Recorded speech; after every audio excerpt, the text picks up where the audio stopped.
Tolong, tolong, jangan ikut aku.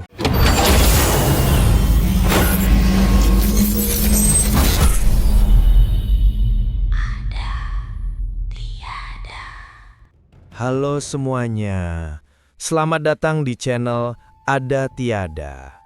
Tempat di mana kisah nyata berpadu dengan misteri yang seringkali sulit dijelaskan oleh logika manusia. Sebelum kita mulai cerita hari ini, jangan lupa tekan tombol like, subscribe, nyalakan lonceng notifikasi, bagikan video ini dan tulis komentar kalau kalian berani nonton sampai akhir. Berani kan? Siapkan kopi dan cemilan, matikan lampu dan gunakan headset biar lebih menegangkan. Kalau sudah siap, mari kita mulai ceritanya. Saya akan ceritakan pengalaman seorang satpam bernama Romi. Dari awal dia cerita saja, saya sudah merasa ini bukan kejadian biasa. Romi bekerja di sebuah pabrik tekstil tua di pinggiran kota. Bangunannya besar, kusam, jendelanya banyak yang pecah, dan sebagian besar areanya sudah dipenuhi karat dan debu. Pabrik itu sudah lama tidak beroperasi karena dulu pernah terjadi kecelakaan besar yang menewaskan banyak karyawan. Orang-orang bilang tempat itu menyimpan dendam. Romi menerima pekerjaan itu karena gajinya lumayan. Katanya, untuk ukuran penjaga malam, uang yang ditawarkan seperti tidak masuk akal. Tapi dia pikir mungkin karena lokasi pabrik jauh dari pemukiman, jadi jarang ada yang mau kerja di sana. Tugasnya sebenarnya sederhana. Ronda keliling pabrik tiap 1 jam sekali, memastikan tidak ada pencuri atau orang iseng masuk sembarangan. Kedengarannya mudah, tapi sejak malam pertama, Romi merasa ada yang tidak beres. Saat berjalan melewati koridor panjang, setiap langkahnya selalu punya jawaban dari kejauhan. Seperti ada langkah lain yang mengikuti dengan lambat. Tok, tok, tok, mengikuti tok, tok, tok langkah Romi sendiri. Begitu dia berhenti, suara itu juga ikut berhenti. Romi sempat berpikir mungkin hanya gema, tapi suara itu bukan pantulan. Lebih seperti suara berat, seperti seseorang menyeret kakinya, sesuatu yang tidak ingin terlihat, tapi tetap mendekat. Dan ada satu ruangan yang sangat aneh. Ruangan itu berada di area gudang mesin berat. Ada rantai besar yang melilit pegangan pintunya, seolah ingin memastikan tidak ada yang bisa membuka. Lampunya mati total, bahkan setelah diganti beberapa kali, tetap tidak menyala. Orang kantor berpesan agar Romi tidak perlu terlalu memperhatikan ruangan itu. Pokoknya jangan pernah coba buka pintunya, begitu kata mereka. Tentu saja, karena dilarang, Romi malah semakin penasaran. Malam itu sedang sepi. Angin dari ventilasi tua hanya mengeluarkan suara seperti bisikan logam. Jam di pos jaga menunjukkan pukul 01.23 dini hari. Saat dia melintas di depan ruangan terkunci itu lagi, Romi tiba-tiba merasa udara berubah lebih dingin. Dingin yang menusuk sampai ke tulang. Tanpa angin, tanpa celah, tapi tiba-tiba hembusan dingin keluar dari bawah pintu. Bersamaan dengan itu, bau amis tajam seperti darah yang sudah lama menempel pada besi. Dia menelan ludah, mencoba tetap tenang. Dia mencoba meyakinkan diri. Mungkin itu bau dari bekas mesin-mesin besi yang berkarat, pikirnya. Tapi entah kenapa, naluri dalam dirinya mengatakan bau itu berasal dari sesuatu yang dulunya hidup. Saat Romi hendak berbalik, dia mendengar suara besi terjatuh dari dalam ruangan. Brak! Romi langsung menyorotkan senter ke arah pintu. Cahaya itu menembus celah bawah pintu dan di situ terlihat tetesan cairan berwarna gelap menetes pelan ke lantai. Tik, tik, tik, seperti darah segar yang menetes dari ujung sesuatu. Dia menelan ludah, mencoba tetap tenang. Dia mencoba memanggil kalau ada hewan liar di dalam. Halo? Ada apa di dalam? Tidak ada jawaban. Dia melangkah perlahan mundur. Tiba-tiba, srek, srek, srek. Ada suara dari dalam seolah sesuatu terseret di lantai, seperti seseorang mengambil atau menarik benda berat yang berbahan logam. Romi merinding, bulu tengkuknya berdiri. Dia kembali ke pos jaga tanpa menoleh lagi. Di sana dia membuat kopi. Tangan gemetarnya membuat cangkir bergoyang. Dia duduk, mencoba menenangkan napas. Tapi semakin dia mencoba mengabaikan, semakin suara itu terdengar jelas dari kejauhan. Srek, srek, srek. Lalu berhenti. Lanjut lagi, tapi sekarang lebih mendekat. Romi langsung berdiri, memegang senter dan tongkat besinya lebih erat. Dia merasa harus memastikan keamanan pabrik, walau sebenarnya dia sendiri ketakutan. Dia berjalan perlahan ke arah deretan mesin besar yang sudah berkarat. Langkahnya semakin pelan, senter di tangannya mulai bergetar. Begitu dia melewati sudut mesin, dia melihat bayangan besar di lantai. Bayangan itu seperti badan seseorang, tapi tidak ada kepalanya. Posisi bayangan itu membelakanginya, seperti sedang mencari sesuatu di lantai. Bahunya bergerak naik turun tidak wajar, seolah makhluk itu sedang bernapas atau terisak. Romi hampir menjatuhkan senternya. Dia cepat-cepat melangkah mundur, tapi kakinya menendang baut besi kecil yang terletak. Suara ding yang pelan itu justru membuat suasananya berubah lebih mengerikan. Bayangan itu mendadak berhenti. Tidak ada gerakan, tidak ada napas, sunyi total. Perlahan sekali bayangan itu berbalik menghadap Romi, tapi bukan wajah yang terlihat. Dari ujung senter yang gemetar, Romi melihat tubuh tanpa kepala itu berdiri tegak.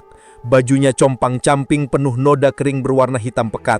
Di bagian lehernya yang seharusnya ada kepala, hanya ada lubang besar menganga, seperti bekas potongan kasar yang dipaksakan. Dan dari lubang itu keluar suara. Seolah makhluk itu masih coba bernapas walau tidak punya kepala lagi untuk melakukannya. Romi terpaku. Lututnya hampir tidak bisa digerakkan. Tiba-tiba, tubuh tanpa kepala itu bergerak, melangkah satu langkah ke arah Romi. Duk, duk, duk, langkahnya berat menyeret sesuatu di lantai. Dan dari dalam lantai gelap di belakang makhluk itu, ada kepala. Ya, kepala manusia, menggelinding pelan ke depan. Berhenti tepat di bawah senter Romi. Mata kepala itu membuka dan menatap langsung ke arah Romi. Jangan lihat, tapi terlambat, kepala itu tersenyum. Seminggu sudah Romi bekerja di pabrik tua itu. Setiap malam ia merasa seperti berada di dunia yang terpisah dari kehidupan manusia. Tidak ada suara selain langkahnya sendiri dan sesekali hembusan angin yang entah datang dari mana. Suara aneh seperti besi diseret sudah jadi hal yang sering ia dengar, hingga tak lagi bisa dibilang kebetulan. Malam itu pun awalnya berjalan biasa saja kalau kata Romi. Ia hanya ingin cepat melewati jam kerja, lalu pulang ke rumah dan tidur nyenyak. Tapi saat jam hampir menunjukkan pukul 2 dini hari, sesuatu terjadi. Romi duduk di pos jaga. Matanya terasa berat karena ngantuk. Ia menatap monitor CCTV sambil sesekali menguap. Namun, dalam satu kedipan mata saja, semuanya berubah. Di salah satu layar yang menampilkan lorong menuju gudang terlarang, ia melihat sesuatu berjalan pelan. Satu sosok manusia, tapi bentuknya tidak sempurna, tidak normal. Tubuh itu tanpa kepala. Rasanya nafas Romi langsung berhenti. Ia sampai mendekatkan wajah ke monitor untuk memastikan apa yang ia lihat benar. Sosok itu memakai seragam pabrik biru tua yang sudah lusuh, penuh sobekan panjang, seperti bekas tergesek mesin. Dari ujung lehernya yang putus, mengalir darah gelap, perlahan menetes ke lantai. Cairan menetes, pelan, tapi banyak. Sosok itu berjalan terseok, tapi gerakannya konsisten, mendekati kamera. Romi membeku, tangannya gemetar, tapi matanya tak bisa lepas dari layar. Semakin mendekat, semakin jelas, tak ada kepala. Tak ada wajah, hanya tubuh yang tetap hidup, walau mustahil manusia bisa bertahan dengan kondisi seperti itu. Romi refleks mengusap matanya, memastikan ia tidak sedang berhalusinasi. Ia coba ganti kamera, menekan tombol pindah kanal berkali-kali, tapi tiap kamera yang ia buka, sosok itu tetap tampak. Masih berjalan dan semakin mengarah lurus ke kamera, seolah sadar sedang diperhatikan. Dia tahu, kamu melihatnya. Romi mulai panik, merapatkan tubuh ke kursi. Berharap itu hanya error monitor, tapi justru saat ia memalingkan wajah sedetik, semua layar CCTV mati, gelap, total. Tidak mungkin. Romi berdiri dengan napas terengah. Ia pegang dadanya, mencoba menenangkan diri, tapi rasa takut makin menghimpit. Tangan dingin, keringat mengalir di pelipis. Pabrik terlalu sepi, terlalu sunyi. Tiba-tiba,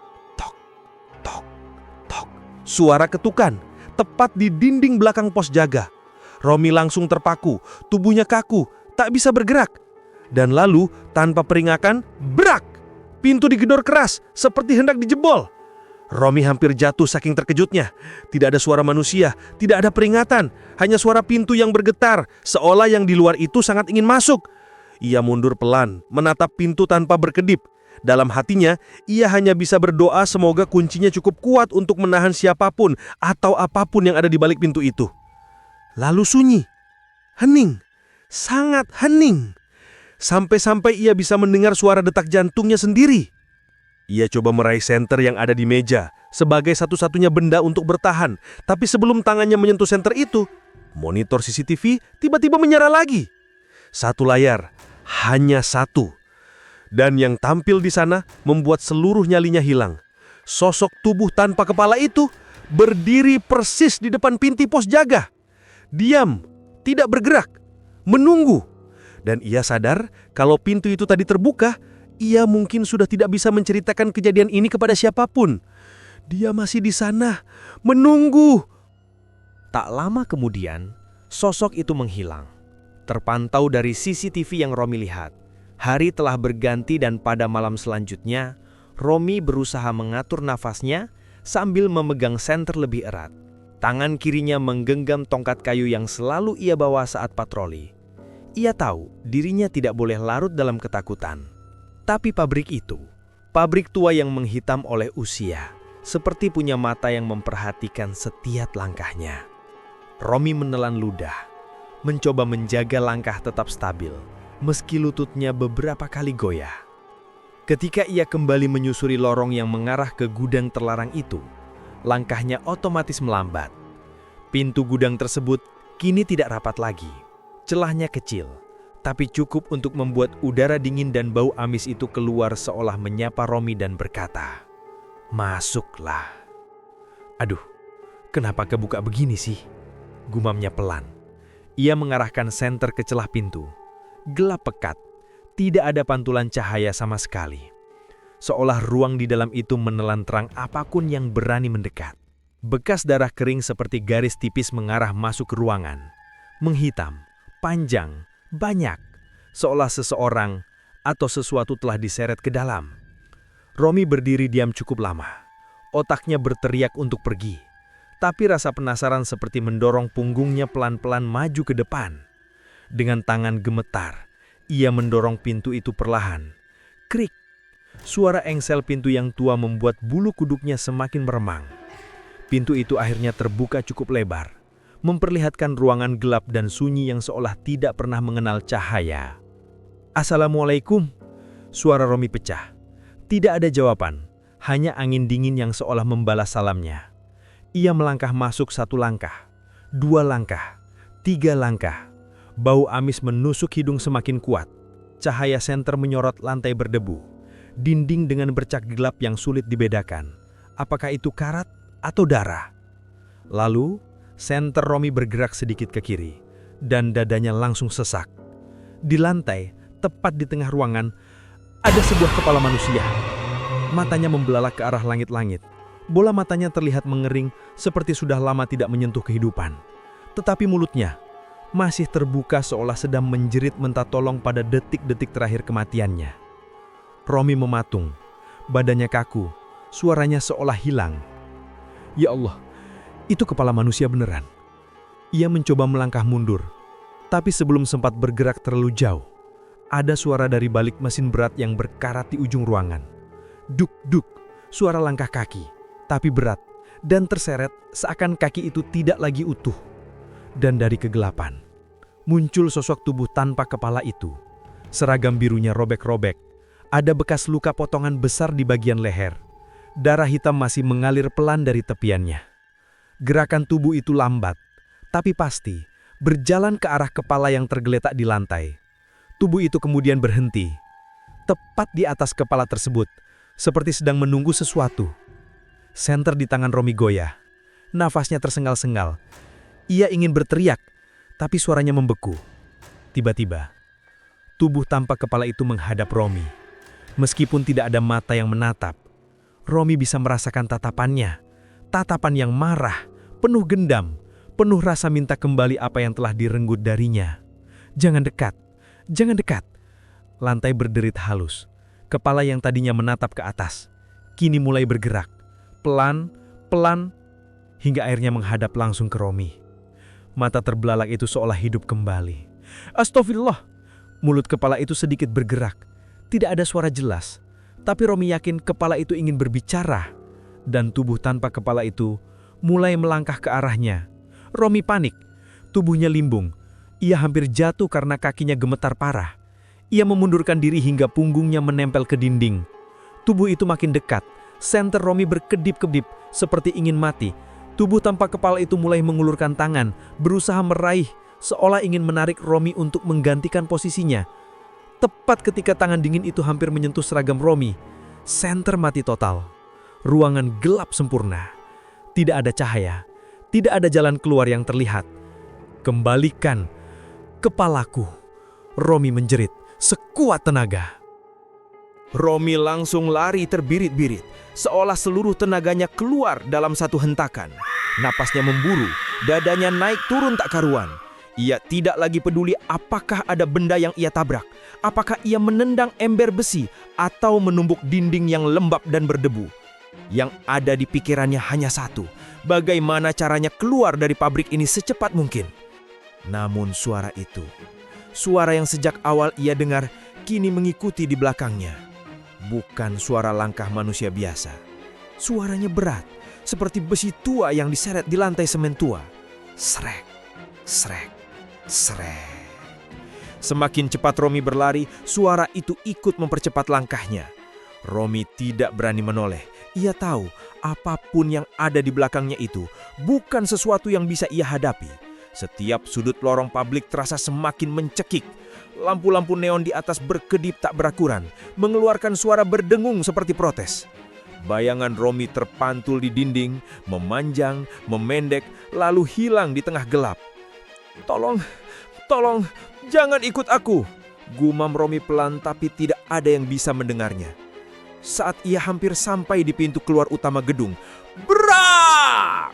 Pintu besar itu tertutup sendiri dengan hantaman keras, membuat lantai bergetar ringan. Angin dingin menerpa wajah Romi. Ia langsung terdorong mundur dan terjatuh dengan pantat menghantam lantai, menimbulkan rasa nyeri yang tajam.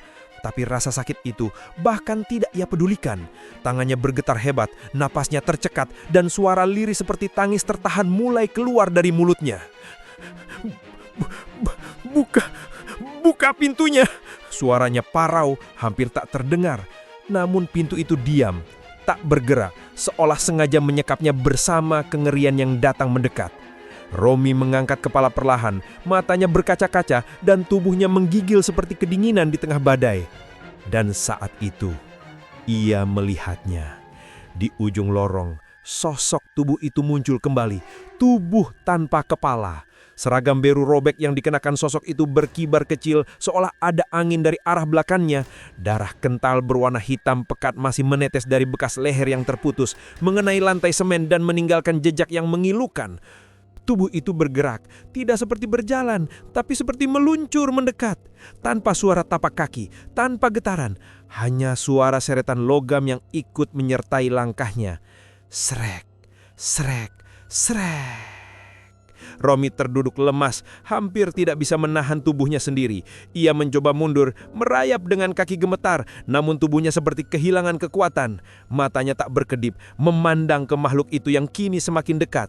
Semakin jelas, semakin menyeramkan, hingga akhirnya tubuh tanpa kepala itu berhenti tepat di depan Romi. Leher putusnya tampak jelas, hanya berjarak beberapa senti dari wajah Romi.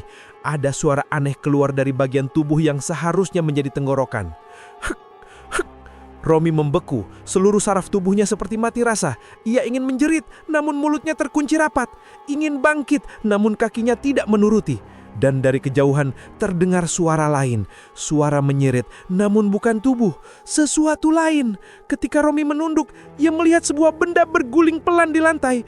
Benda bulat dengan rambut acak-acakan dan wajah pucat pasi.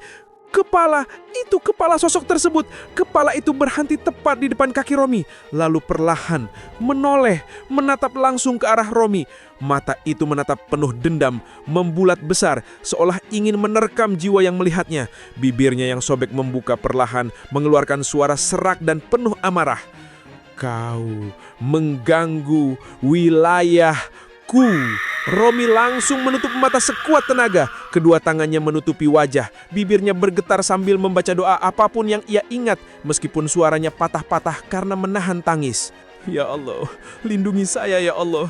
Suara besi diseret semakin keras. Tubuh tanpa kepala itu kini bergerak makin dekat, hingga napas dingin dari entitas itu terasa di kulit wajah Romi. Romi terus membaca doa, bahkan tanpa sadar menggigit bibirnya sendiri karena terlalu takut. Air mata jatuh membasahi lututnya. Dan kemudian, semua mendadak hening, tanpa suara, tanpa napas, tanpa gerakan, seolah seluruh dunia berhenti dalam satu kedipan. Hanya suara detak jantung Romi yang terdengar sangat keras di telinganya. Dug, dug, dug.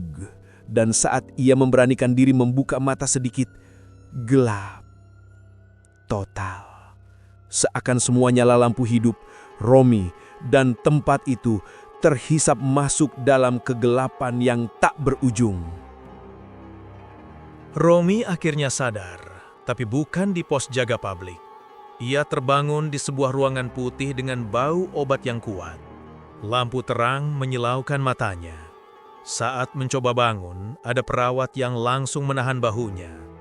"Pak, tenang dulu ya. Bapak sudah aman di rumah sakit." Tubuh Romi terasa berat, seperti habis berlari puluhan kilometer tanpa henti. Kakinya masih gemetar, dan setiap ia memejamkan mata, wajah kepala buntung itu seperti muncul lagi, menatapnya tanpa mata, tanpa suara, tapi penuh dendam. Rekan kerja yang datang menjenguk memberitahu bahwa Romi ditemukan pingsan tepat di depan gerbang pabrik pada jam pergantian shift. Mesin pintu masih terkunci rapat dari dalam, tapi Romi sudah berada di luar. Tidak ada yang mengerti bagaimana ia bisa sampai ke sana. Romi mencoba ceritakan apa yang ia lihat, tapi setiap kali ia menyebut kata kepala buntung, tubuhnya langsung kaku, bibirnya bergetar ketakutan, dan dokter harus menenangkannya. Beberapa hari kemudian, manajer baru pabrik datang menemuinya. "Mas Romi, kejadian yang kamu alami itu bukan hal baru di sana." Romi hanya bisa diam, menatap dengan mata ketakutan.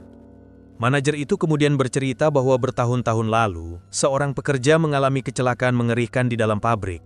Mesin pemotong kain industri menyambar tubuhnya, memisahkan kepala dan badan dalam sekejap. Namun, kepalanya hilang, tidak pernah ditemukan lagi. Pabrik sempat mencoba beroperasi seperti biasa, tapi setelah itu, banyak pegawai mengalami gangguan. Ada yang melihat tubuh pekerja itu berjalan tanpa kepala. Ada yang mendengar suara logam diseret sepanjang malam. Bahkan ada yang merasa sesuatu menatap mereka dari ruangan gelap. Semua laporan itu ditutupi manajemen lama karena takut bangkrut. Tapi akhirnya pabrik tetap tidak bisa bertahan. Mereka menutup bagian gudang dan mengunci rapat rahasia itu di dalam, berharap tak pernah terbuka lagi. Manajer menatap Romi dengan wajah menyesal. "Mas Romi, kamu seharusnya tidak pernah dekat-dekat ke gudang itu. Kalau sudah terkunci, biarkan terkunci." Setelah kejadian malam itu, pabrik diputuskan untuk ditutup permanen. Semua akses ditutup. Tidak ada lagi penjaga malam, tidak ada lagi aktivitas manusia di sana. Tapi Romi tahu, sesuatu masih tinggal di dalamnya. Dokter akhirnya mengizinkan Romi pulang, tapi menyarankannya untuk tidak bekerja malam selama beberapa bulan. Romi mengangguk cepat-cepat. Ia tidak pernah lagi mau bertugas sebagai penjaga malam. Bahkan melalui pabrik kosong saja membuatnya hampir pingsan. Sampai sekarang, kalau Romi ditanya tentang malam itu, ia akan selalu memberi pesan yang sama. "Kalau kamu masuk ke bangunan tua, dengarkan baik-baik. Kalau ada suara besi diseret pelang, jangan cari sumber suaranya. Itu artinya dia masih di sana mencari kepalanya. Dan malam-malam tertentu, jika kamu mendengar suara krek, krek, krek, seolah sesuatu berjalan mendekat, cepat pergi dan jangan mencari tahu. Mungkin itu adalah dia, hantu tanpa kepala sedang mencari, mengejar, dan menuntut kembali apa yang hilang, sampai arwah itu menemukan kepalanya, atau menemukan kepala baru. Jika kamu merasakan merinding atau ikut menahan nafas sepanjang cerita tadi, itu artinya kalian sudah masuk terlalu dalam ke dalam kisah ini. Terima kasih sudah mendengarkan sampai akhir. Jangan lupa dukung channel Ada Tiada agar terus bisa membawakan kisah-kisah misteri nyata lainnya. Klik tombol subscribe, aktifkan notifikasi loncengnya, dan tulis di kolom komentar. Aku siap untuk cerita berikutnya. Sampai jumpa di kisah selanjutnya. Dan ingat, jangan bekerja lembur sendirian di tempat yang pernah menelan nyawa. Selamat malam, dan tetap waspada.